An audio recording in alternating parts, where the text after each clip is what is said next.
जब ज्वाइन करते हैं तो ऑफ कोर्स पाकिस्तान भी फिर उसके ऊपर अपने आप को एनालाइज करेगा, एनालिसिस करेगा, और अगर वो सोल्यूशन, जो भी सोल्यूशन होता है, if that is acceptable to the Palestinian people, तो फिर पाकिस्तान को उसके ऊपर कोई एतराज नहीं होना चाहिए। मेरे ख्याल में इमोशंस की बात नहीं है, this is a real politics, और रियलिटी को बिल्कुल सामने, रियलिज्म को सामने रख के पाकिस्तान को भी अप्रोच करना होगा जी। बट अगेन, इसका कोई गलत मतलब ना ले मेरी स्टेटमेंट का। मेरी स्टेटमेंट का क्लियर मतलब यही है कि जो end state which is acceptable to the people of Palestine, Gaza के लोगों को, वेस्ट बैंक, सब लोगों को जो मंजूर होगी, if they are happy on it, तो Pakistan should not have difficulties to follow this suit. So अबगेरी साहब, 2 स्टेट की बात होती है, ये कितना पॉसिबल सोल्यूशन है आपकी नज़र में? बड़ा सिंपल है ये, देखें अभी वैसे जब हम बात कर लें 11 मुस्लिम कंट्रीज है जिन्होंने रिकग्नाइज किया हुआ है इसराइल को, उसमें जो 6 अरब ममालिक हैं, और मोस्टली अगर सूडान और हम मोरक्को को निकाल दें तो बाकी जॉर्डन भी है, यूएई भी है, बहरीन भी है, इजिप्ट भी है, तो ये ममालिक हैं, और बाकी यूरोपियन मुस्लिम कंट्रीज है जिन्होंने रिकग्नाइज किया, सो 11 है। इसराइल जो 2 स्टेट सोल्यूशन की कंडीशन तो सऊदी अरब ने भी रखी है, पाकिस्तान भी यही सोचता है कि जब तक 2 स्टेट सोल्यूशन ना हो। अब प्रेसिडेंट ट्रम्प ने ऐसी बात की है कि they will go for 2 state solution होने का फ्यूचर में हो सकता है, और उसमें ये एक ऑप्शन उन्होंने कहा कि कुछ इलाके जो वेस्ट बैंक के हैं कि वो वहां से लेके वो इसराइल को देना चाहते हैं, तो उसमें आगे मेरा ख्याल में it will take some time, लेकिन उसके जहन में जिस तरह आपने स्टार्ट में कहा कि वो एक पीस मेकर के तौर पर सामने आना चाहते हैं, जिस तरीके से वो डील बताएंगे कि मैंने ये भी करवाया है और subsequently we are going for a 2 state solution, उसकी भी बात है।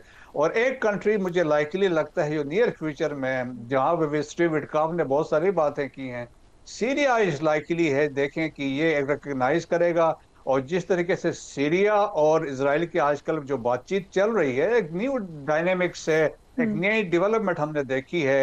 इजरायली नेशनल सिक्योरिटी एडवाइजर भी इसमें इन्वॉल्व है, उनके फॉरेन मिनिस्टर भी इन्वॉल्व है, और उन्होंने कहा हम न सिर्फ सिक्योरिटी पे बात कर रहे हैं बट बाकी, उन्होंने कहा बाकी चीज़ों पे भी बात कर रहे हैं, बट उन्होंने सेट की जो गोलान हाइट है वो हमारे पास ही रहेगा, लेकिन उन्होंने कहा हमारी अच्छी अंडरस्टैंडिंग हो रही प्रॉब्लली देखे, और उन्होंने कहा अहमद शरा को हम एक्सेप्ट करते हैं।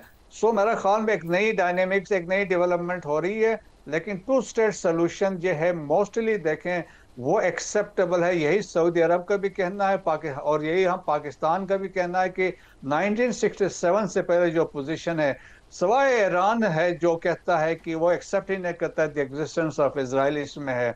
तो मेरे ख्याल में अभी डिपेंड करता है, अगर पहले फेज में ये ट्रूस होता है फॉर 60 डेज और इसके बाद जो बातचीत चलती है, और मेरे ख्याल में ये 2 state solution it will take some time, लेकिन may be they can take some steps in their direction. Right, so coming to Pak India now, general साहब, चंद दिन पहले भारतीय मिलिट्री अटैची ने भारतीय तैयारी गिराने का मान लिया था, इतराफ़ किया था, लेकिन तादाद के हवाले से अभी तक वो डिली डैली कर रहे हैं। हम ये देखा कि भारतीय वज़ीर ख़ारजा भी मुसलसल सीज़ फायर की वजाहतें ही दे रहे हैं, क्योंकि ऑब्वियसली उनके ऊपर प्रेशर है, डोमेस्टिक प्रेशर है। कब तक भारत इसी किस्म की स्टेटमेंट्स देगा, और क्या उनका कोई और प्लान ये हो सकता है कि एक बार फिर हमला करे? देखिए फरिया जी, बहुत डिबेट हो रही है जी आजकल पाकिस्तान में कि ये भारत दोबारा हमला कर सकता है कि नहीं कर सकता with Modi in the office. देखिए जो डोवल है, अगर उनका जो हम पुराना हम देखते आ रहे हैं जो डिफेंसिव ऑफेंसिव डॉक्ट्रीन है, तो वो ब्लीड पाकिस्तान है, slowly gradually and for a protected application के साथ जी, कि इसको वीक किया जाए। मोदी जो है वो प्योर काइनेटिक्स में बिलीव करता है जी, दिस इज द चेंज दोनों की माइंडसेट में। मोदी जो है वो काइनेटिक्स, वो कहता है जो भी काइनेटिक्स मेरे पास अवेलेबल है, चाहे टेक्टिकल, ऑपरेशनल या स्ट्रेटेजिक लेवल की है, उसकी मैं एप्लीकेशन करूंगा। वो समझ रहा है कि जो मेरे हाथ में हथौड़ा है मैं इससे पाकिस्तान को कसर कुचल दूंगा, विच इज नॉट पॉसिबल, और वो देख चुका है पहलगाम में। Having said all this, Modi जब तक बैठा हुआ है तो किसी वक्त भी वो अपनी डोमेस्टिक पॉलिटिक्स के लिए कुछ भी कर सकते हैं। ऑलरेडी उनका नैरेटिव एक झूठ पे बेस्ड था जी, जो फॉल्स फ्लैग ऑपरेशन के ऊपर उसने नैरेटिव क्रिएट किया, और अब दुनिया इनकी ये बात सुनने को तैयार नहीं है। They have had enough of this drama कि जी हर चीज को टेररिज्म से रिलेट कर लो, ह्यूमन राइट्स की जो वायलेशंस है कश्मीर में उन पे पर्दा डालो, जो पॉलिटिकल इंस्ट्रूमेंट या लीड इंस्ट्रूमेंट है आपकी पॉलिसी का टेररिज्म खुद करो, चाहे इंग्लैंड कनाडा हो, चाहे अमेरिका हो, चाहे यूके हो, ऑस्ट्रेलिया हो, पूरी दुनिया में, चाहे कतर में कराएं आप। आपके लोग जो है सर्विंग ऑफिसर्स, वो चाहे रॉ के पे रोल पे काम करें और उनके लिए लोगों की दूसरे मुल्कों की सॉवरेनिटी को चैलेंज करे।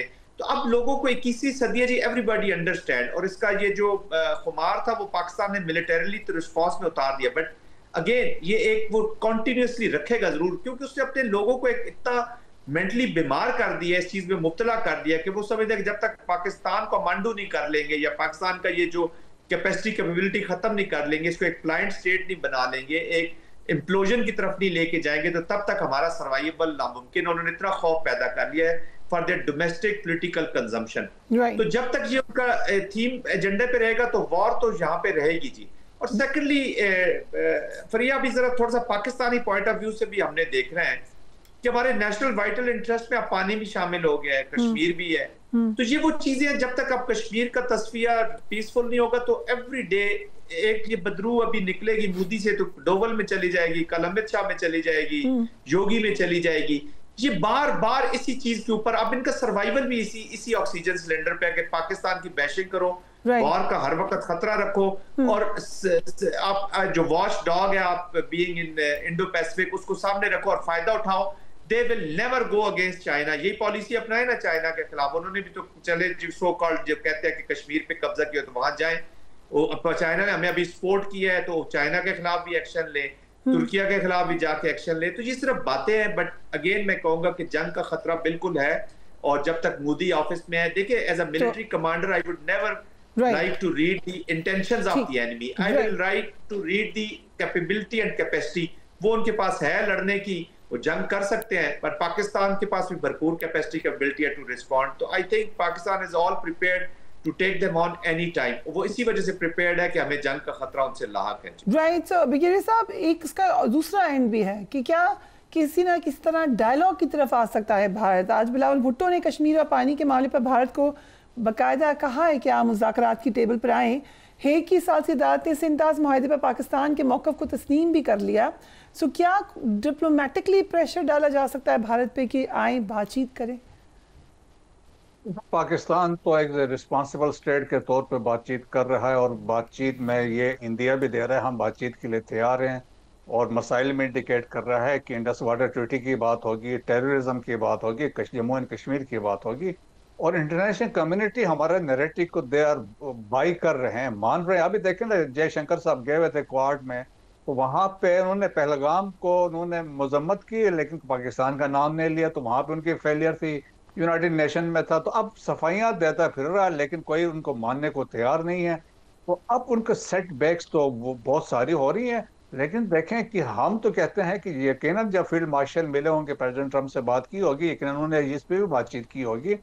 और देखें, शुरू में जब सीज फायर करवाया था, तो अगर आपको याद हो, मार्को रूबियो ने ट्वीट किया था कि the Pakistan and India will discuss broad set of issues at a neutral venue. उसका मतलब था ये एक अंडरस्टैंडिंग हुई थी, उसके बाद उन्होंने ये करना था। So broad set of issues में ये तमाम चीजें हैं। और फिर उनको ये भी पता है, पाकिस्तान ने कैटेगोरिकली कहा है इंडस वाटर ट्रीटी पे कुछ होता है तो अथॉरिटी से एक्ट ऑफ वार, तो उसमें तो कोई कंप्रोमाइज नहीं है। और फिर आप देख रहे, जिस तरह आपने मेंशन किया कि इंटरनेशनल जो परमानेंट कोर्ट ऑफ आर्बिट्रेशन है, उन्होंने पाकिस्तान को इंडोर्स कर दिया। उन्होंने कहा यूनिलैटरली ये कुछ भी नहीं कर सकते हैं अनलेस म्यूचुअल कंसर्न ना हो। और उन्होंने कहा अपर रिपेरियन और लोअर रिपेरियन को भी एक्सप्लेन कर दिया है। और फिर देखिए, फिर वर्ल्ड बैंक ने भी इस पर एक स्टेटमेंट दी थी, वो भी पाकिस्तान के फेवर में थी। सो एवरीथिंग जो भी है वो पाकिस्तान के फेवर में जा रही है। इंटरनेशनल कम्युनिटी भी समझ गई है। India basically the ugly face of India that has been expose.